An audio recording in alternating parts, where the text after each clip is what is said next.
Are we live? A very good afternoon, students. I'm sure that my voice is audible to you. How are you all doing? Hope you are fine. And I'm sure that you all are compliant with the healthcare guidelines.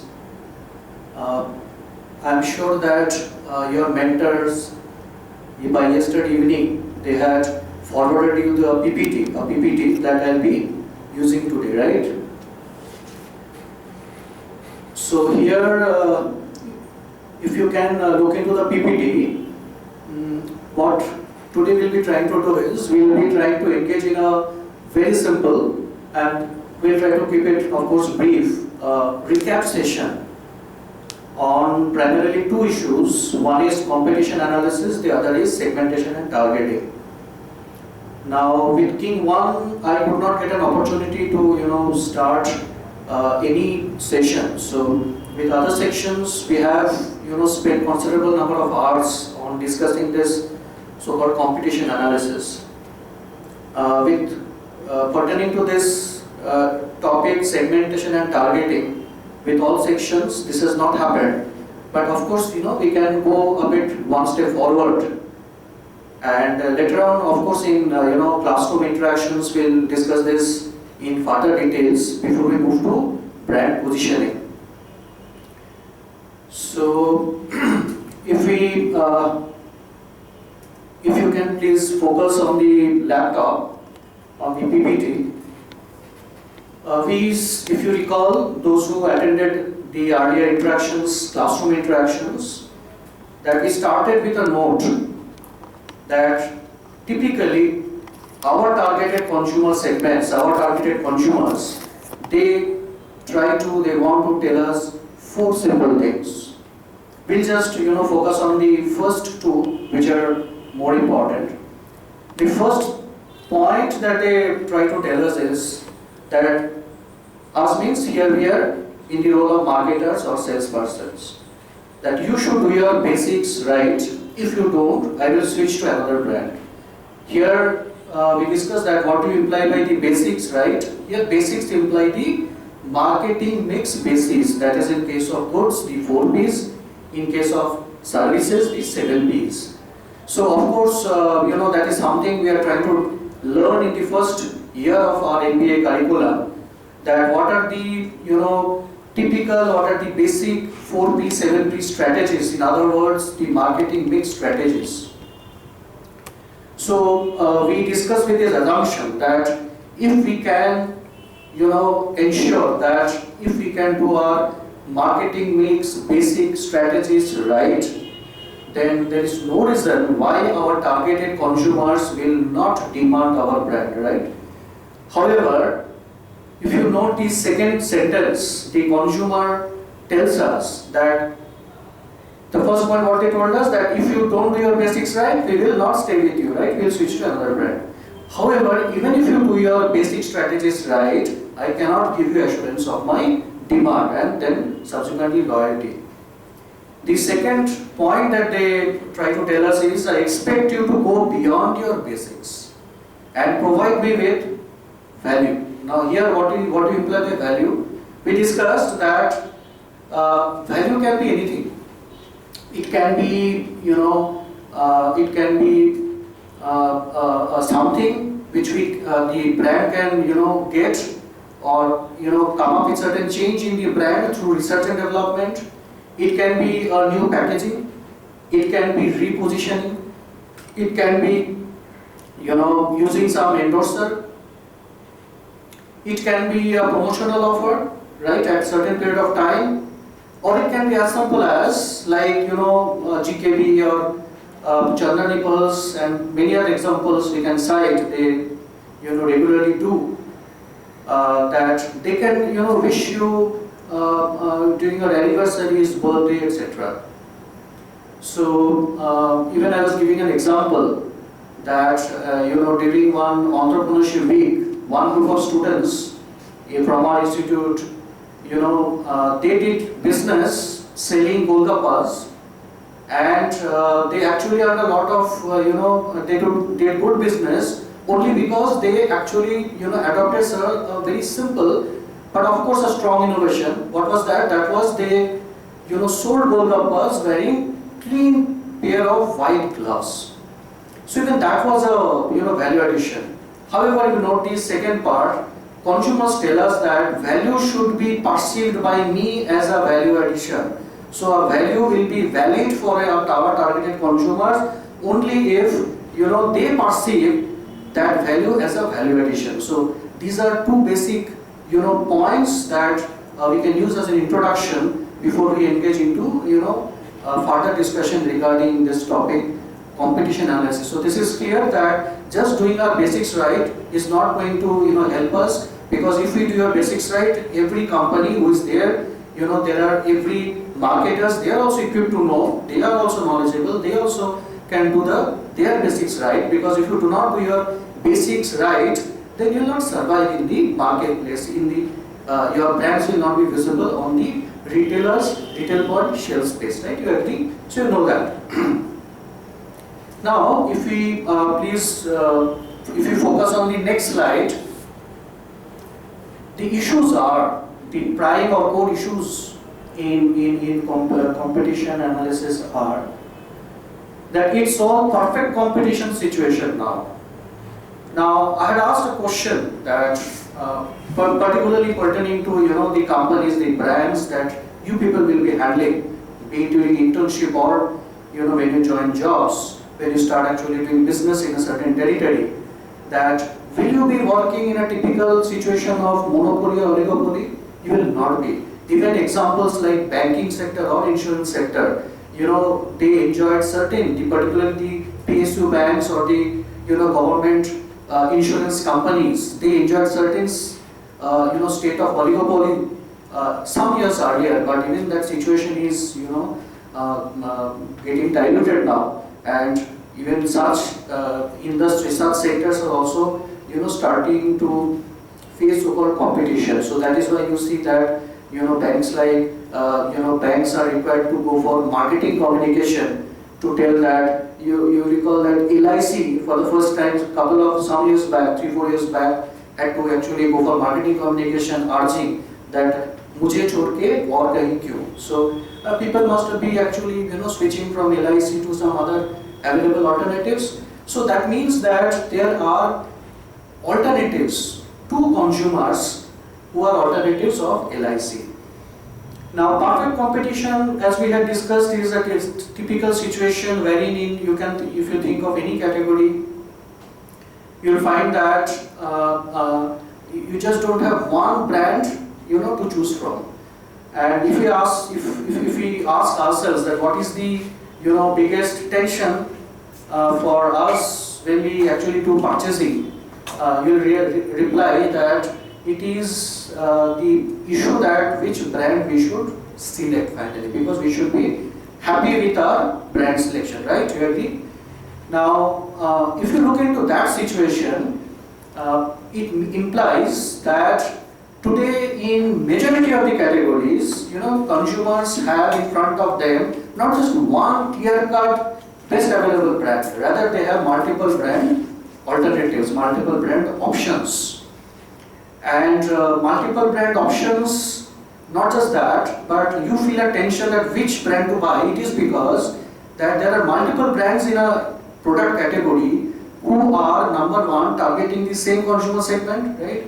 And number two, they are targeting the same consumer segment with very similar, offerings, that is features or benefits. So I repeat once more that it is because in a typical situation of perfect competition, what happens is multiple brands are there who, number one, target the same consumer segment, and number two, they target the same consumer segment with very similar benefits, right? Got it?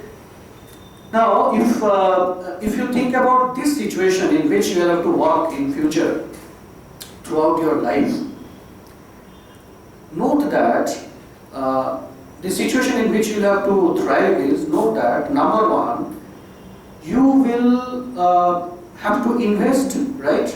That is, you have to manufacture in the name of those consumers whom you are targeting, right? And you are targeting based on your demand forecasting.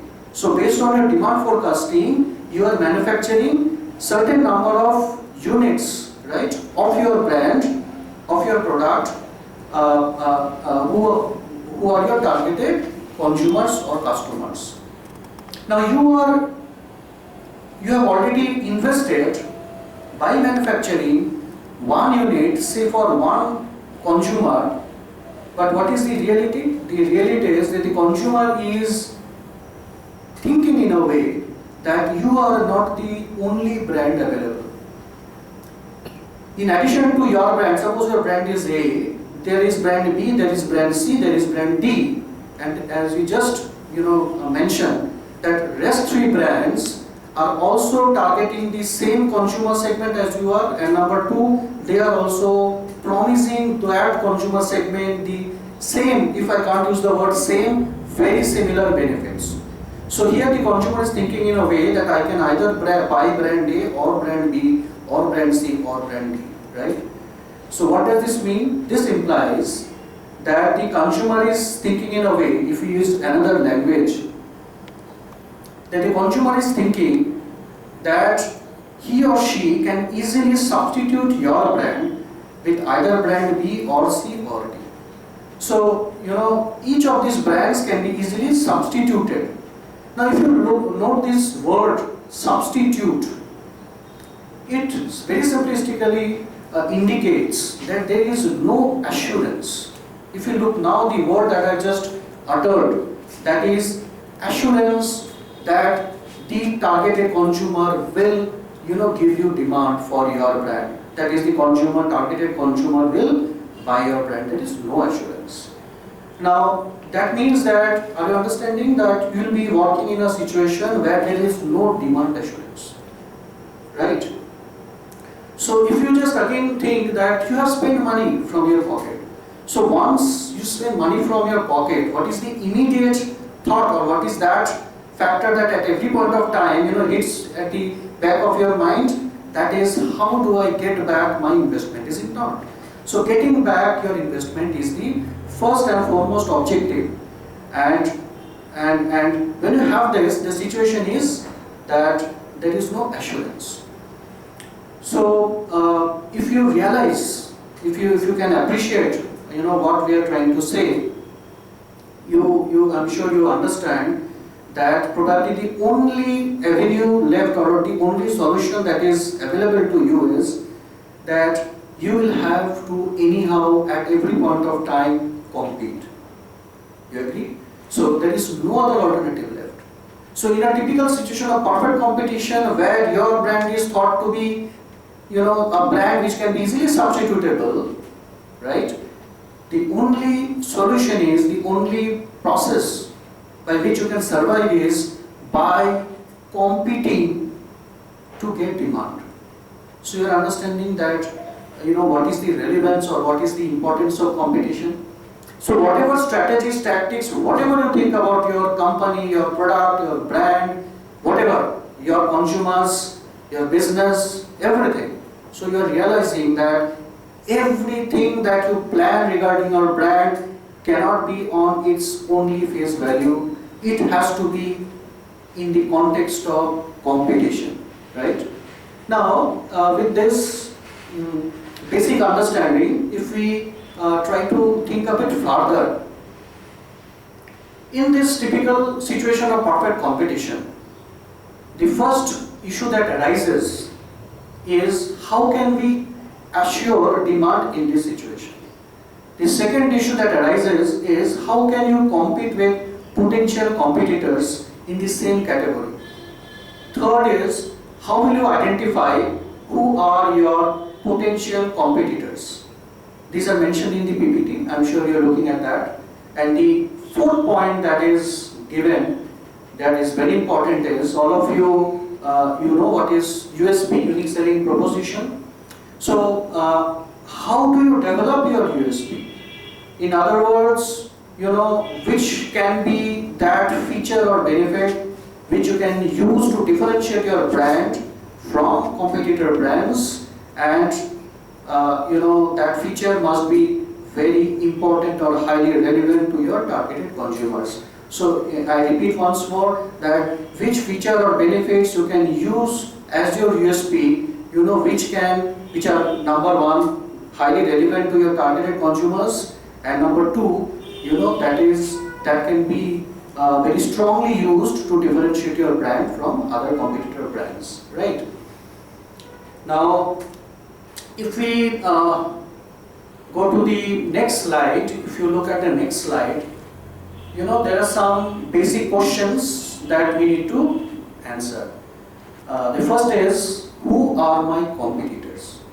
So what we are doing now is we are trying to understand that how to do this analysis of competition, that is competition analysis. So when we are thinking in that context, the first question that comes is, who are my competitors? Now here, why this question comes, because all of you, I'm sure you know, that it is not you, the salesperson or marketer, who will decide that who are your competitor brands. So who will decide? Of course, it is your targeted customers or consumers who will decide that who are your targeted brands. Who are your competitor brands. Now, on what basis? Of course, the point that we discussed earlier at the outset, that is those brands which the consumers or customers think that they can buy as a substitute of your brand. You got it? I repeat once more. Those brands will be your competitor brands which the customers, your targeted customers or consumers, they think that they can buy as a substitute of your brand. So naturally, it's not difficult to understand that according to the consumers, those brands will be your very strong competitor brands, right? Now, so we cannot assume ourselves as marketers. We have to identify from the consumers that who are our competitor brands. And once we have done that, the next job is that to identify who is my nearest competitor, and then followed by the next strongest competitor, right? Now, the third question that arises is, how do consumers think that some brands as our competitor brands? That is, in other words, on what basis the consumers think that some other brands are our competitor brands. So if they are comparing our brand with some other brands, they are comparing on what basis? Do you agree? So naturally, the next question that arises is that if we have to compete, we have to compete on what basis? किस आधार पे, अगर हमें किसी brand से, हमारे competitor brand से compete करना है, तो किस आधार पे हम कॉम्पीट करेंगे, right? So, for example, I explained in this way, using a very simple example, that suppose I, make a statement that one student A is better than student B. There are two options how you may react. The first option, you may react in a way that, oh, Sir is telling me that the other student, the father friend of mine or colleague of mine is better than me. So what I need to do is I need to study more harder, and I need to score more marks in exam. And if I can do that, then Sir will perceive that I am a better student than my colleague. So first option is you do that, and then if you come to me, and you ask me that now you please tell me who is a better student according to you, I may say that your colleague is better. So the error that you did here is that you, rather than asking me कि sir आपने अगर हम दोनों में competition किया तो आपने किस आधार पे किया, you compared us on what basis. Instead of doing that, what you did is you assumed the basis of comparison yourself. So that was the error you did. So I'm sure you are understanding, right? Now, now we need to, when we think of trying to get the, when we think of trying to get answers to the above questions, we use multiple statistical techniques. But since it is not within the scope of this discussion, so if you can recall, we used two very simple methods. One is a simple scatter plot, and the other is a perceptual map. Now let us briefly, recap this.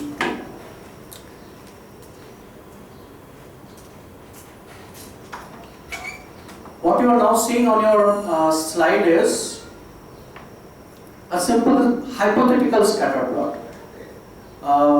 Suppose how we did it. I'll briefly, recap the process that we adopted to get this, data. That is, we first carried out an initial, exploratory study. And in that, what we tried to do, we tried to, rather than assuming ourselves that what are those features or benefits of our brand which are relevant or important to our targeted consumers, we try to identify those. And though that we try to did by an exploratory study which we discussed in details in the classroom interaction, and we obtained an exhaustive list of the relevant, that is key and relevant variables or features. After, and one more thing also we, I can mention that we ensure, while doing this, we ensure the so-called content validity of the identified, that exhaustive list of key and relevant features or variables. In step 2, what we did is we used those identified key and relevant variables to develop a questionnaire using, say, maybe a 5-point scale, 5-point perception rating scale. So we can use a simple perception rating scale, extending from the excellent to, say, worst. A simple 5-point using a Likert or Likert type, scale we can use. And using that questionnaire, we carry out a survey. Say for example, with 100 respondents, which is the sample size in this case. And what we did is, we collected the perception rating pertaining to the identified features. And additionally, along with this, what we also did is not just collected the perception ratings, but we also collected the importance ratings of those features. We discussed that why did we collect the importance ratings? Because when you are carrying out the initial step, that is the exploratory study, you found at that time that the relevant variables were not constant for every targeted consumer, that is your respondent. So they varied. So while the feature was important for one respondent, it might not have been important for another respondent. Are we getting the focus? On the PPT? Thank you. Now, so we need to, since we are carrying out a common survey sheet questionnaire for all respondents, so naturally, we are getting perception ratings from the respondents pertaining to those variables also, those factors also, which are actually not at all important to them. So we are including their responses also to calculate the center tendency value, in which case we can say calculate the mean. Now, don't you think that we should ideally, to get more correct information, more correct data, we should give those respondents an opportunity to also tell us that, look, since you asked us to give a perception rating regarding these features of your brand, we did that. But we also should be given an opportunity to tell you that certain features are highly important for us, whereas certain other features are not at all important for us, or maybe somewhat important for us, something like that, right? So we need to give them such an opportunity also, you agree? So for that reason, what we did is, in our questionnaire, we included, say, 2 tables. In one table we used a 5-point, Likert or Likert type scale, wherein we, got the responses, that is the perception ratings pertaining to the identified, that is key and relevant, identified key and relevant features.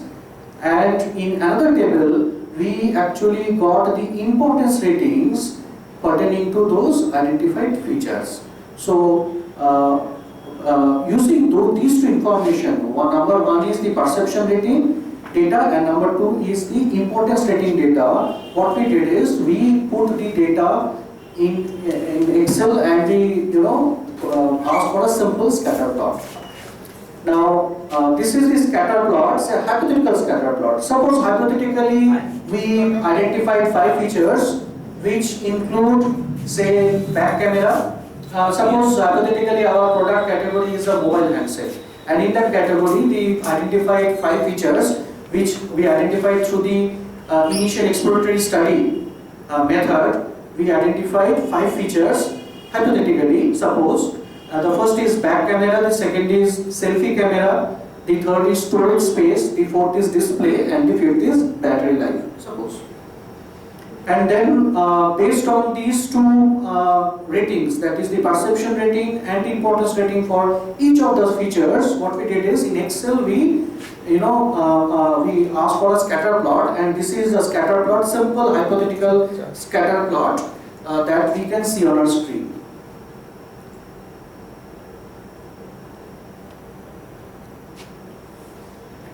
And as it's a scatter plot, you can see that the locations are scattered. So there are 2 axes. You can see the vertical axis is the importance weightage, right? And the horizontal axis represents the perception rating. The vertical, the importance rating, the horizontal axis represents the perception rating, right? Now if you look at this, all of you look at this plot. If you look at, say, start with display, the feature display. Tell me that as a marketer of this brand, what should you do? Should you invest on this feature display of your mobile handset? Of course no. Why? Because while your performance, that is your targeted consumers' perception regarding the display feature of your brand X is very bad, they also tell you that to them this feature is not at all important, unimportant. If you look at the feature battery life, what we find it is that consumers are telling that they think that your performance pertaining to this feature is very good. But they are also telling that to them this feature is not at all important. So now I am sure I don't need to tell you that this is not a case based on which you should go for rejoicing.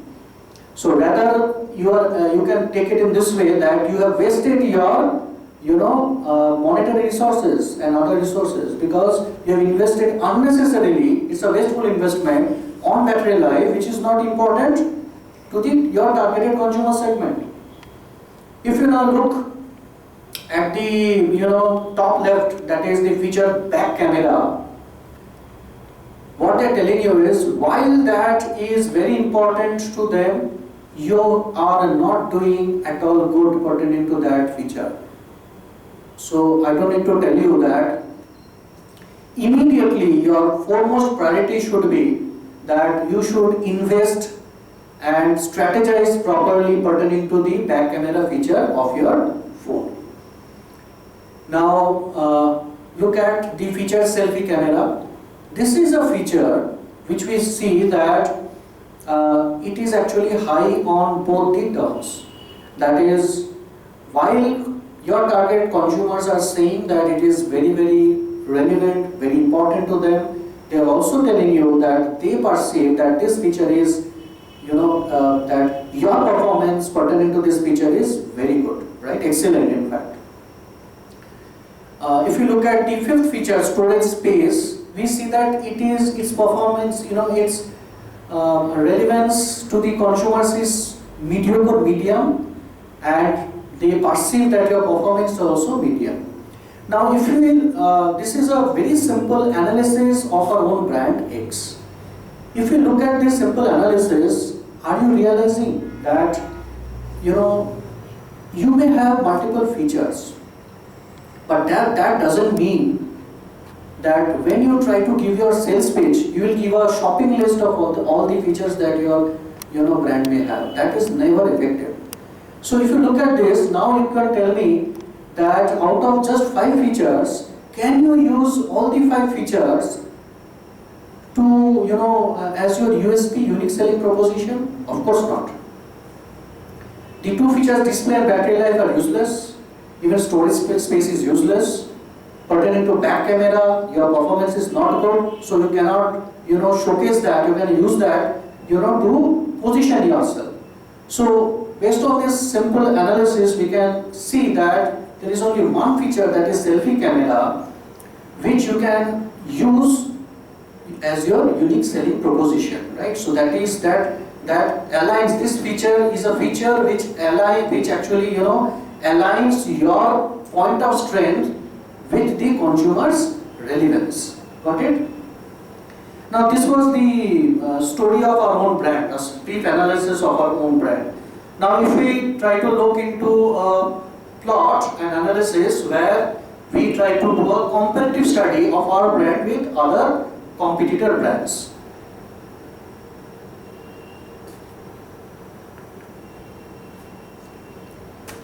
Let us go to the next slide. If you can please focus on this slide. This is, have a look. This is not hypothetical, but it's actually a realistic perceptual map of US beer market, which I actually adapted, from a research journal, which was, the article was authored by Moore and Pessimier. It's some years back. Now, if you have a, look at this, what we find is that within these green colored boxes, there are a number of features mentioned. And the second thing that we notice is that there are, there are certain circles within which some numerical values are mentioned. Now these are not numerical values, actually they are different brands. I just did not write the names of the brands because that is not relevant for our discussion, and that would actually look clumsy. The plot would look clumsy. So what I did is, instead of writing the brands' names, I actually wrote, denoted them by numbers. So these numbers indicate different brands that were available at that time when this paper was published in the United States beer market, right? So we can see there were 11 brands operating at that time in the US beer market. And here let me tell you that this output is obtained by a statistical technique known as multi-dimensional scaling. As you can see that in this plot, there are multiple dimensions plotted in the same plot. There are many things that we can get from this, but we'll limit our discussion from this plot only to 1 or 2 things. The first thing is, if you look at this plot, say look at the first quadrant, say brand 2. Let's assume that our brand is brand 2 and we are the marketer of brand 2. Now, can you tell me that based on the spatial distance, the spatial distance is again based on the consumer's perception difference. The lesser the spatial distance, it is implied that the 2 brands are more similar. That is, consumers think that, say, the distance of brand 3 from your brand 2 is least. What does this mean? It means that consumers think that brand 3 is most similar amongst the other 9 brands, amongst the other 10 brands to your brand. So what does that mean? It means that brand 3 is the strongest or nearest competitor to your brand. Got it?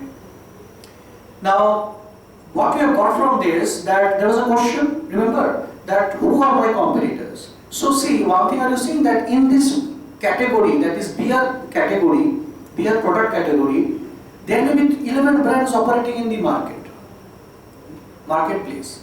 available in the marketplace. But all may not be your, potentially be your, competitors. So, as we can see from this, that if your brand is two brands are strong competitors to your brand. Only 2 brands out of 11, out of rest 10.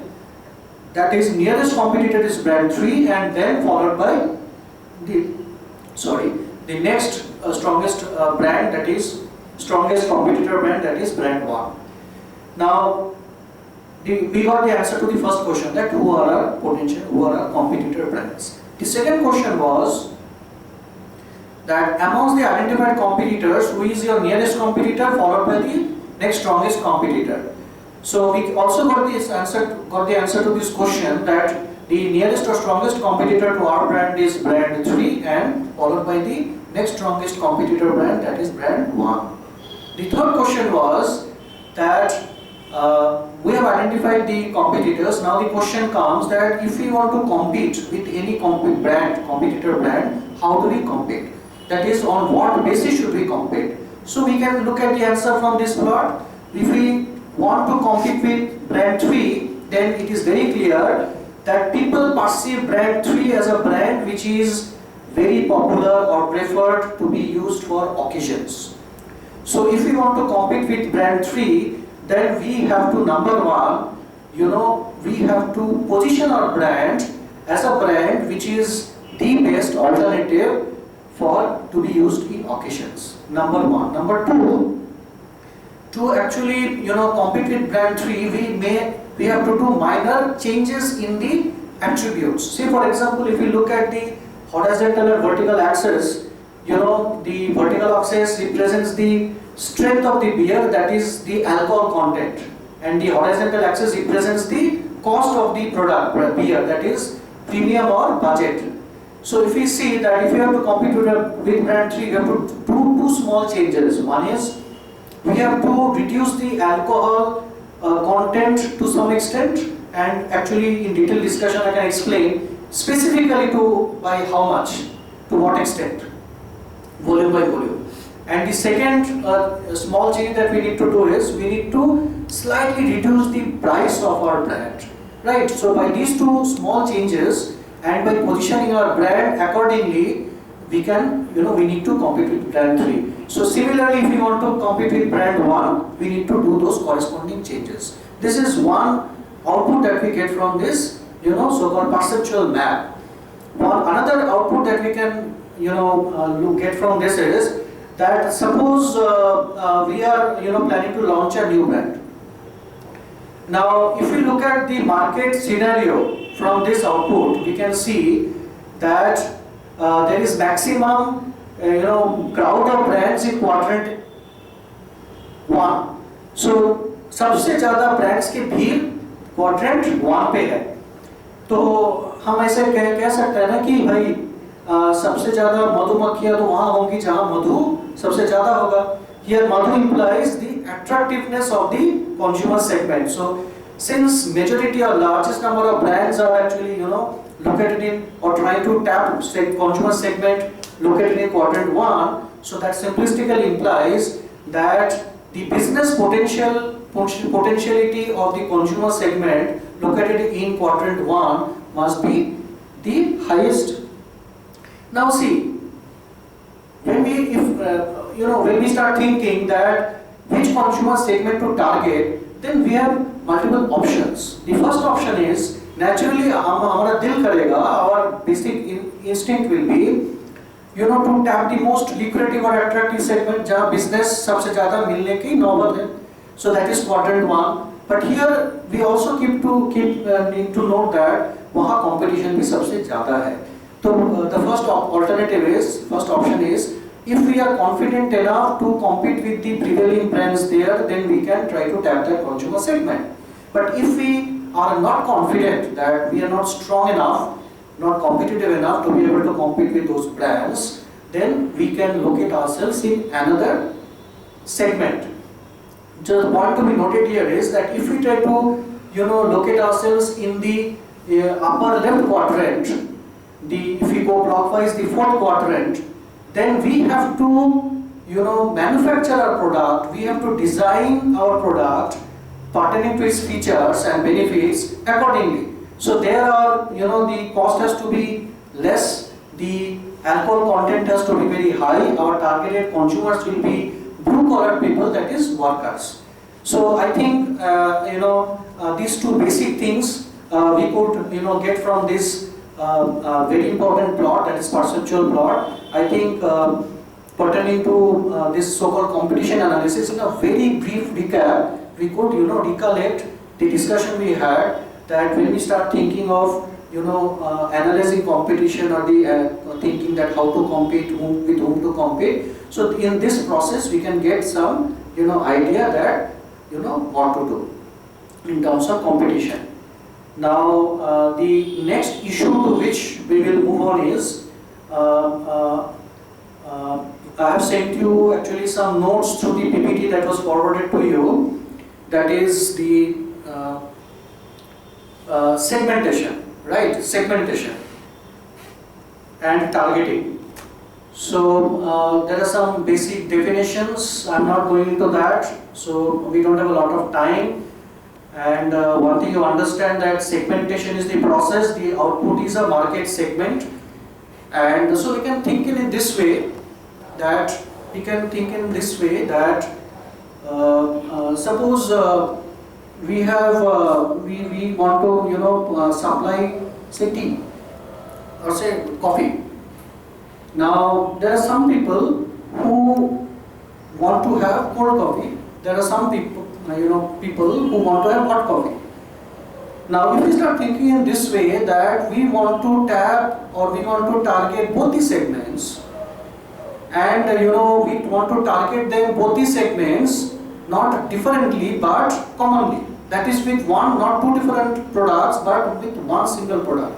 If we think in that way, then what we have to do? We have to sort of, decrease the so-called hotness of the coffee by certain extent, and decrease the coldness of the coffee by certain extent, right? So you can understand, probably you are laughing, that this is a stupid idea. So instead of, getting all people as our, potential consumers, we will not get anybody.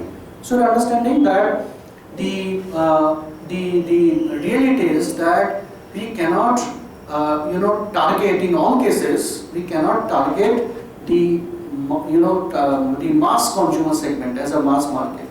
So wherever relevant, we need to, sort of target specific market segment with specific product solutions.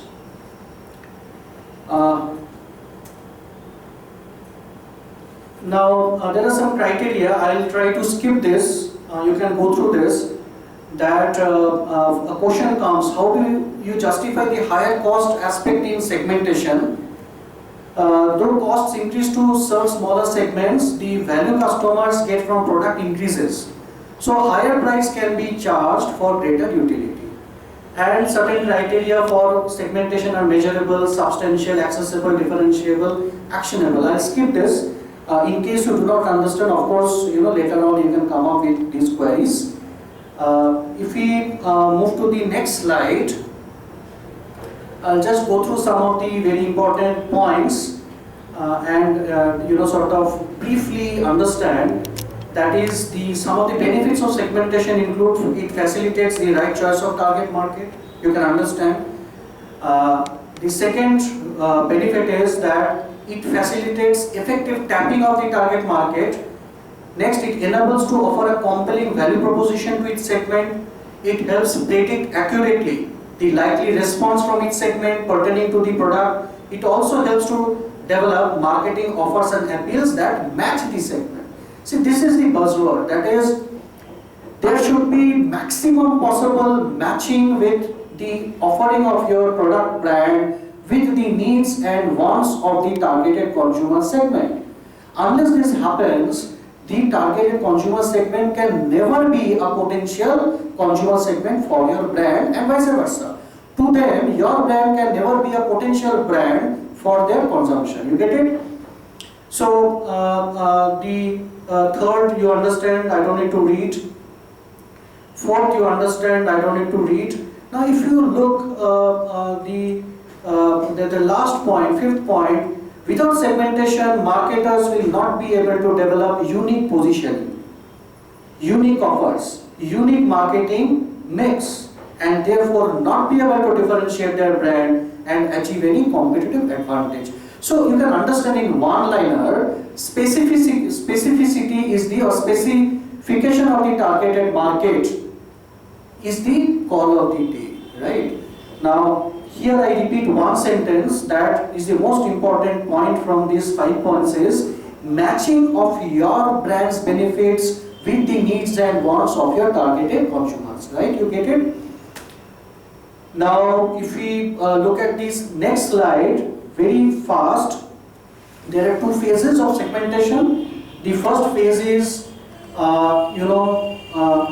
the segment the market using demand variables, that is consumers' needs and wants, right? So segmentation, that is, now one thing we understand that when segment is the output as I mentioned and segmentation is the process. Now when we say that we have identified multiple segments or any segment, then one thing is, it should be clear that when can we say that a valid segment is a valid segment? A segment is a valid segment. Number one, there cannot be full. There is certain homogeneity in terms of the needs and wants within that segment. And number 2 is, there should be certain heterogeneity in terms of needs and wants as compared to other segments. Right? You get it? So there are 2 basic criteria before, only after which we can term a segment as a valid segment. Number 1 is intra-homogeneity and number 2 is inter-heterogeneity, right? So that is the first step that we use for identifying valid segments. The second phase is that once we have done through a research study, see, every day getting up in the morning, it is not possible for marketers to do a segmentation study. So if we find that there are segments, now we cannot put any tag on people's forehead, on consumers' forehead, that this consumer belongs to certain segment, that consumer belongs to certain other segment. So, the thing that we need to do for any validity of so-called segmentation, we need to be able to, give some description of the identified segments. You agree? So we need to be able to define that, look, this is a segment which can be described in these ways. So I have in the last couple of slides, I have mentioned, the various segmentation bases that various marketers use and have used in the past, right? So the first one is identifying whether there are any valid segments or whether it's a mass market, and number 2 is, if we identify any valid segments, then we need to appropriately, easily describe them. Now these descriptions are termed as segmentation descriptors. Segmentation descriptors, which describe a identified valid segment. Now, if we go to the next slide, targeting has 3 phases. Very fast, very briefly, rather than going through all the points, we will look into the most important point, that is all important. But if we look, one important point is that once you've identified a segment, then the next question or issue in front of a marketer is that shall we or not target that segment? You agree? So before we target, there are certain points we need to ponder over. The first is cost of serving a segment. Say for example, we give the example of a segment who prefer, need and want hot coffee, another segment, different segment who need and want cold coffee. Now say if after we have identified these 2 distinct valid segments, now we may think that which is more costly to serve, making cold coffee or making hot coffee. Of course, to make cold coffee we need refrigeration. So the cost implications may be much higher, as compared to making hot coffee. So if we can decide that we will, go for supplying only hot coffee because cost will be less and we can afford that. Alternatively, somebody can even also, think in this way that you have the money to invest and fine, cost is high in case of, making say cold coffee, you need refrigeration, but then you can increase the margin. So as you know that realistically the price of 1 cup of cold coffee is much higher than as compared to 1 cup of hot coffee, right? So that is one important point. And the next important point, again as I mentioned earlier, that is third point, that whether the segment shall align the best with the company's strengths and offerings. Otherwise, that can never be potentially profitable. Now from here, if you go to the next slide, if you go to the next slide, see there is a simple diagram which shows this. That is segment's attractiveness should be matched with our branch or company's competitive strength. You agree? So if the arrow, see